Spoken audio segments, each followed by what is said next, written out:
d'une délégation de haut niveau, le représentant spécial du gouvernement chinois aux affaires africaines a été reçu ce matin par le chef de la diplomatie tchadienne. Plusieurs domaines de coopération ont été abordés par les deux personnalités. Les promesses faites par le chef de l'État Idriss Déby Itno à la population du Mayo-Kivu Ouest se réalisent. La pose des premières pierres de plusieurs infrastructures de base a lieu ce vendredi à Léry. En sport, dans le cadre du lancement du championnat de la sous-ligue des arrondissements, la mairie du 7e arrondissement forme les jeunes sportifs en technique d'arbitrage. Très heureuse de vous retrouver, mesdames, messieurs. Bonsoir et bienvenue aux 20h. À la une de l'actualité ce samedi, le chef de la diplomatie tchadienne, Moussa Faki Mahamat, a reçu ce matin une délégation chinoise conduite par le représentant spécial du gouvernement chinois aux affaires africaines. Les deux personnalités ont passé en revue les bonnes relations qui existent entre les deux pays. Plusieurs domaines de coopération ont également été abordés. Le point avec Marali Joséphine. C'est une délégation de la République populaire de Chine, composée de 4 membres, qui a été reçue par le ministre des Affaires étrangères et de l'intégration africaine, Moussa Faki Mahamat. Cette délégation, conduite par le représentant spécial du gouvernement chinois aux affaires africaines, Zhong Jianhua, s'est entretenue avec le chef de la diplomatie tchadienne sur des questions liées au conflit qui oppose le Soudan du Sud au Soudan. Le représentant spécial du gouvernement chinois exprime un sentiment de satisfaction par rapport à la position du Tchad. The minister is very generously explained the position of Chad government. Et le ministre a expliqué la position du Tchad et j'en suis très content. On a également parlé des relations bilatérales entre le Tchad et la République populaire de Chine. La Chine est disposée à apporter son soutien au gouvernement du Tchad. Et le Tchad joue un rôle très important dans cette région. Le chef de la délégation chinoise a aussi salué l'excellence de relations qui existent entre le Tchad et son pays. Restons toujours dans le domaine de la diplomatie pour parler de la soirée d'adieu dédiée à l'ambassadeur de Chine au Tchad par le ministère des Affaires étrangères et de l'intégration africaine. Les autorités tchadiennes ont en effet voulu, à travers cette soirée, marquer la reconnaissance du peuple tchadien envers celui qui a contribué à consolider les liens d'amitié et de coopération entre les deux pays. Wang Guangyu quitte notre pays avec le sentiment du devoir accompli. Plusieurs ambassadeurs et autres personnalités étaient conviés à cette réception. Doba Robert. Le diplomate de la République populaire de Chine, Wang Yanghu, est arrivé en fin de mission au Tchad. En 3 ans de séjour, le diplomate chinois a fait montre d'une grande volonté et d'une disponibilité constante. Ses amis et interlocuteurs tchadiens, tout comme ses collègues du milieu diplomatique, regretteront son ouverture d'esprit. Durant son séjour au Tchad, Wang Yanghu a inévitablement contribué au développement socio-économique du pays. Il s'agit notamment de l'achèvement du projet de la cimenterie de Baoré et de la raffinerie de Djarmaya. La construction du palais de la nouvelle Assemblée nationale, de la maison de la femme tchadienne, des réseaux électriques de la ville de N'Djamena sont autant de programmes en cours d'exécution pour lesquels il a véritablement contribué. Pour le ministre des Relations extérieures et de l'intégration africaine, l'impulsion du diplomate chinois a atteint sa vitesse de croisière. En tant que maître d'œuvre de ces chantiers, 3 années passées au Tchad n'ont pas été de tout repos. Nous vous avons vu à l'œuvre et avons apprécié les soins tout particuliers que vous mettez dans la réussite de tous les projets réalisés par la Chine. Avec le rythme de travail qui était le vôtre, il était normal, c'est l'ambassadeur et cher ami, que vous n'avez pas vu le temps passer. Le diplomate chinois quitte le Tchad avec grande nostalgie. Il s'est réjoui d'avoir contribué au développement socio-économique du pays, mieux à l'éclosion d'une coopération tchado-chinoise dynamique. Il part du Tchad avec le sentiment du devoir accompli. Je suis tout à fait optimiste en l'avenir de notre partenariat et je voudrais ici vous assurer, Monsieur le ministre, que où que je sois, je continuerai de suivre l'évolution et les progrès du Tchad. Comme vous venez de dire, je serai toujours l'un des Tchadiens, l'un des vôtres. Au nom du gouvernement tchadien, le ministre des Relations extérieures et de l'intégration africaine, Moussa Faki Mahamat, lui souhaite bon retour dans son pays et plein succès dans sa future fonction. En guise de souvenir, des présents ont été remis au diplomate chinois Wang Yanghu. Lors de son séjour en mars dernier à Léré, le chef de l'État Idriss Déby Itno a fait des promesses à la population de la région du Mayo-Kébi-Ouest. Des promesses qui ont déjà connu un début de réalisation hier à Léré. Le ministre des Affaires foncières, accompagné du directeur général des grands travaux et projets présidentiels, ont procédé à la pose de la première pierre des constructions de plusieurs infrastructures de base. Ahmad Absakin, Yerima, reportage. Le ministre des Affaires foncières et du domaine et le directeur général des grands travaux et projets présidentiels ont été dépêchés par le chef de l'État à Léré pour décliner en acte les promesses qu'il a faites il y a 5 mois à ses frères et sœurs de la région du Mayo-Kébi-Ouest lors de son dernier passage à Léré. Sitôt arrivée, la délégation a tenu un imposant meeting au cours duquel elle a annoncé à la population les grands chantiers dont la pose des premières pierres constitue le mobile de son déplacement. Après le mot de bienvenue du préfet du département du lac Léré, Yondo Djakou, président du comité d'organisation, le gouverneur Ahmadaï Abdelkarim Bakhit a, au nom de la population, exprimé ses vifs et sincères remerciements au chef de l'État pour ses œuvres en faveur du développement de la région du Mayo-Kébi-Ouest. Il sera appuyé par la députée Habiba Saoul Bagon Tchomé. Celle-ci a exhorté ses frères et sœurs du Mayo-Kébi-Ouest à se mobiliser davantage derrière le président Idriss Déby Itno en reconnaissance à son attachement. Le directeur général des grands travaux et projets présidentiels a déclaré que l'exécution des vastes chantiers annoncés par le chef de l'État va se dérouler en 2 phases. La première phase est constituée de la construction de l'hôpital de district de Léré, de la construction de 4 centres de santé, la construction et l'équipement de 2 lycées, la construction et l'équipement de 4 CEG, la construction et l'équipement de 12 écoles et le renforcement de l'adduction d'eau potable de la ville de Léré. La seconde phase sera réalisée dans bientôt pour ainsi concrétiser les promesses faites par le chef de l'État. Le ministre des Affaires foncières et du domaine, en sa qualité de président du comité de suivi des promesses faites par le chef de l'État à la population du Mayo-Kébi-Ouest, a déclaré que ces gigantesques projets que le président de la République s'est engagé à réaliser dans le Mayo-Kébi-Ouest est un choix en faveur de l'aménagement du territoire et du développement de la région. La pose de cette première pierre est certes un geste symbolique, mais chargé de sens quand on sait la place de choix qu'occupe ce département dans le cœur de son Excellence Idriss Déby Itno. Elle est la marque d'un renouveau de notre région en général et du département de lac Léré en particulier. La concrétisation des promesses du chef de l'État a suscité un grand espoir et une immense joie au sein de la population. Après la cérémonie de la place publique, la délégation s'est portée au quartier Massagné, site prévu pour la pose des premières pierres de construction des infrastructures dont les études sont déjà finalisées. Nous retrouvons Ahmed Absakin Yerima.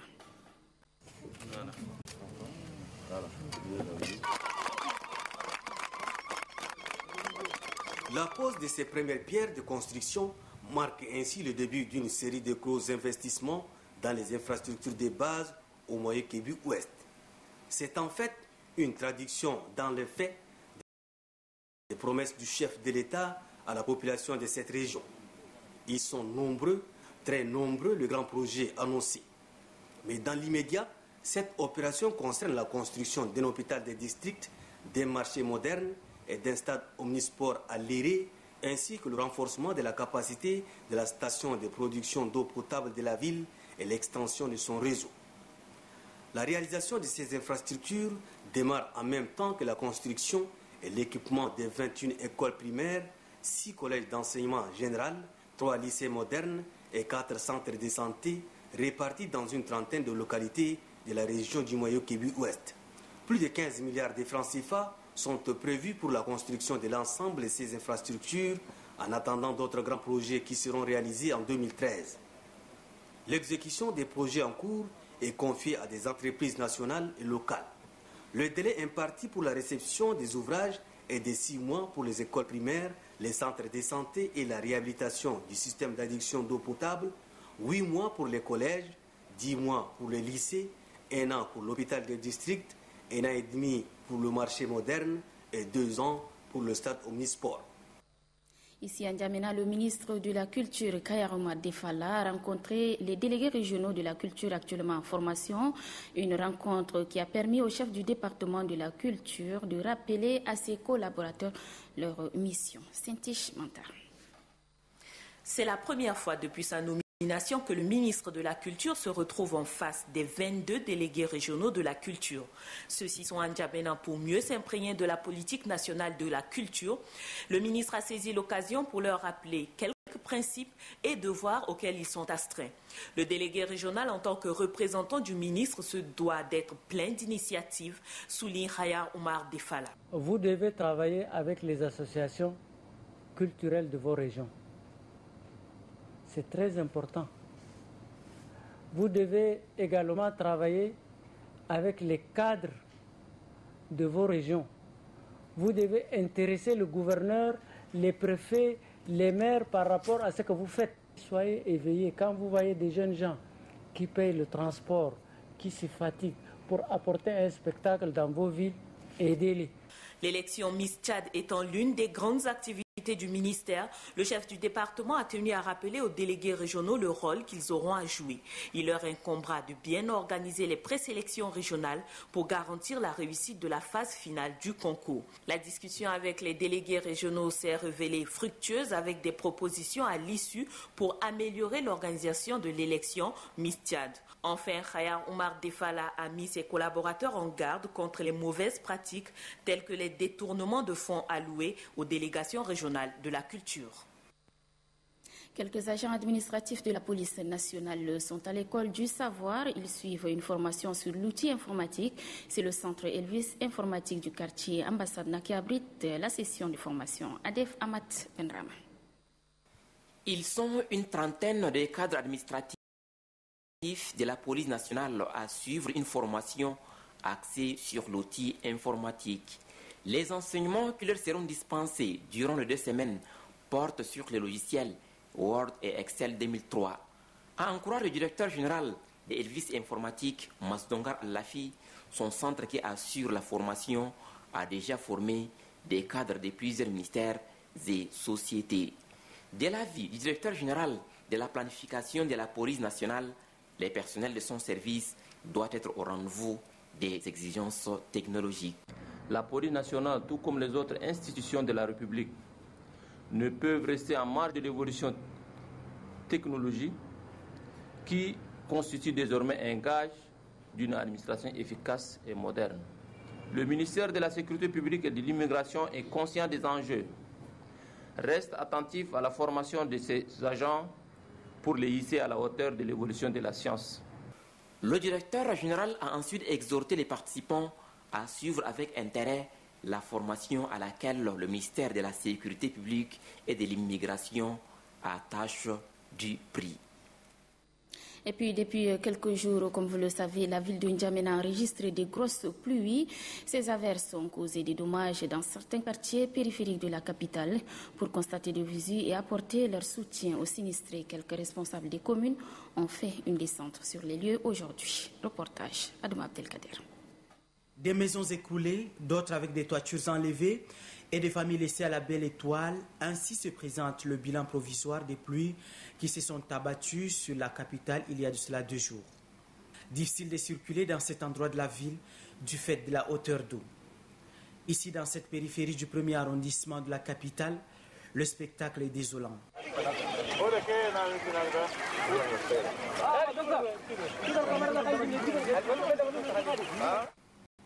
Rendu au chevet des sinistrés, le maire du 1er arrondissement déplore cette situation. Le constat est très amer. Voilà, on est au quartier Koma, il est complètement inondé. On est venu pour voir et puis amener notre soutien. Pour les mêmes raisons, le maire et le député du 10e arrondissement se sont rendus dans 2 quartiers de la circonscription. Les quartiers Sadjiri et Hille Houdjadj ont été parcourus par les responsables de la commune. Contrairement au 1er arrondissement, dans cette circonscription administrative, On enregistre une perte en vie humaine et des blessés suite à l'effondrement de leur habitation.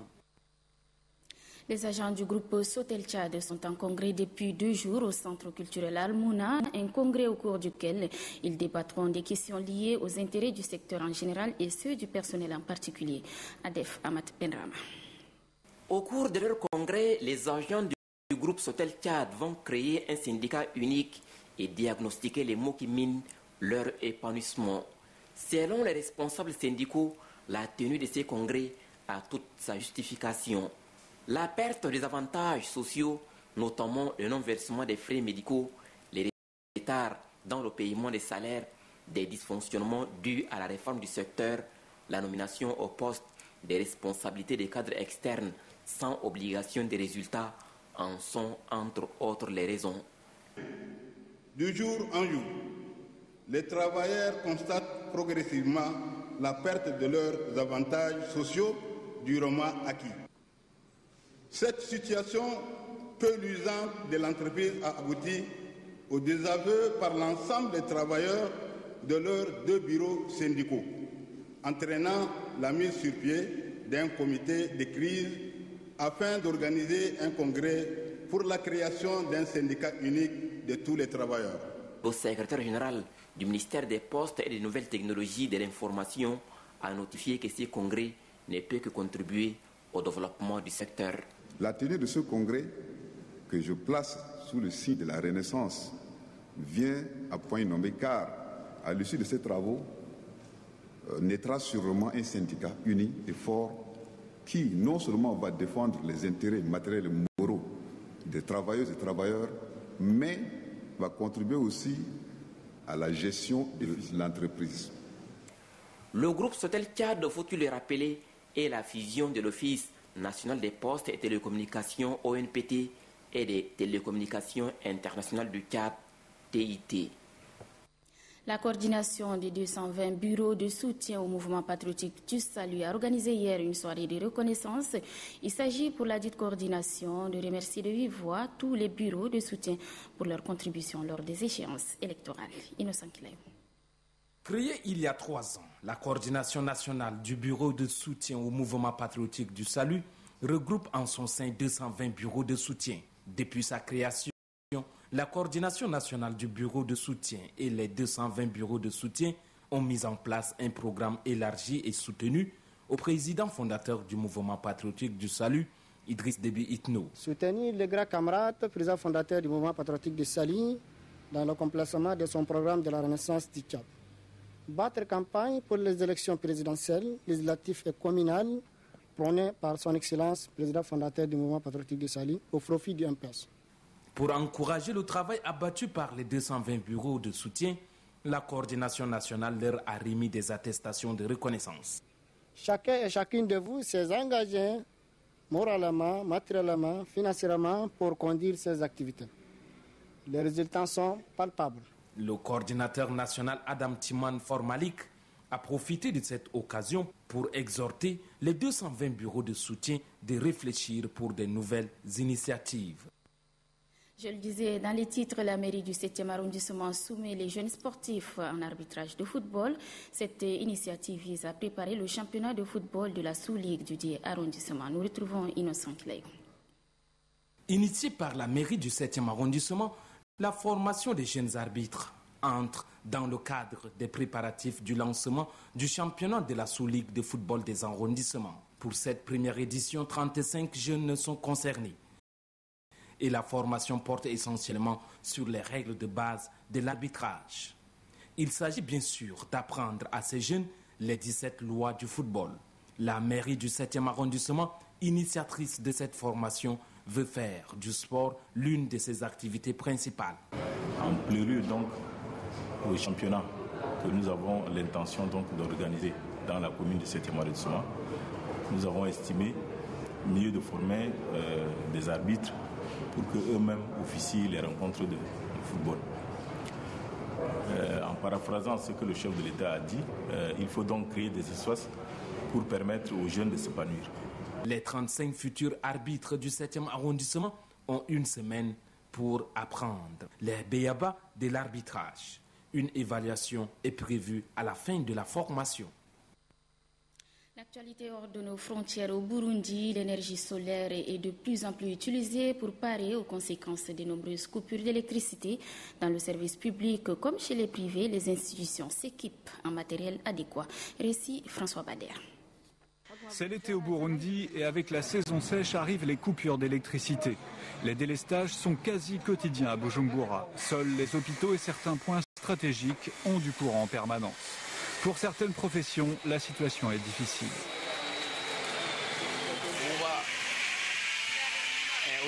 Aujourd'hui, le courant nous a fait grâce. Sinon, les autres jours, le courant vient le matin et part à 15 heures. Et avec la vie chère, c'est vraiment une grande crise que nous vivons. C'est la Régie des eaux qui fournit l'électricité au pays. La société a une capacité de 51,7 MW provenant essentiellement des barrages hydroélectriques.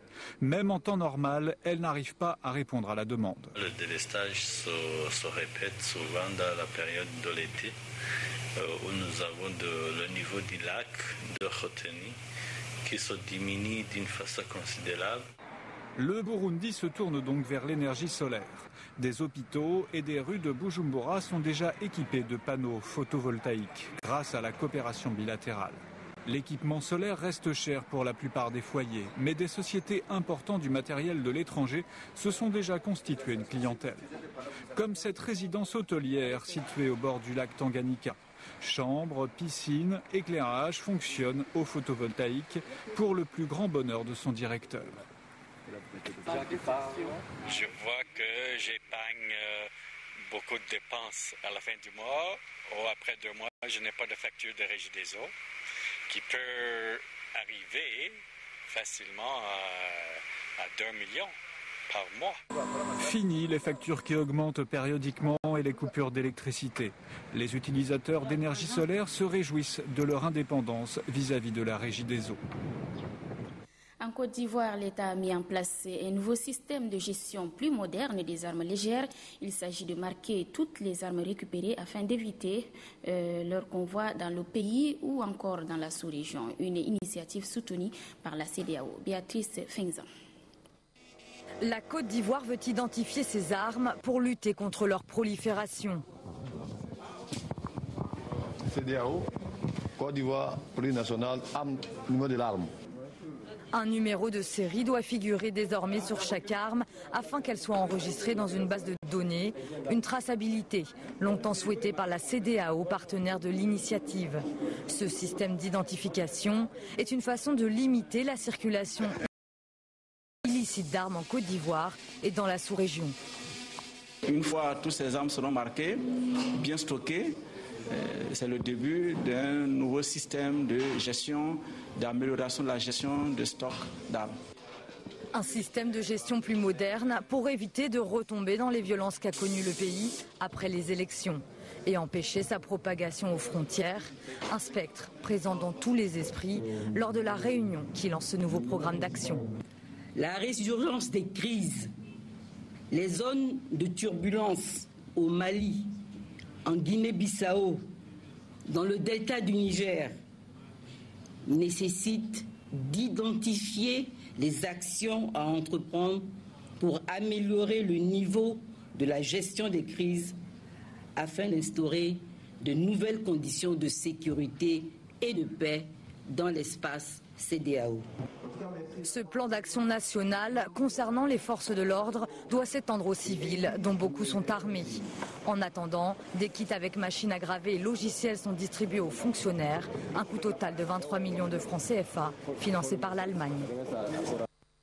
Voilà, ainsi s'achève cette grande édition. Merci à vous tous de l'avoir suivi. Passez un excellent week-end et très bonne suite de programmes sur Télétchad et sur www.onertv.org. Bonsoir.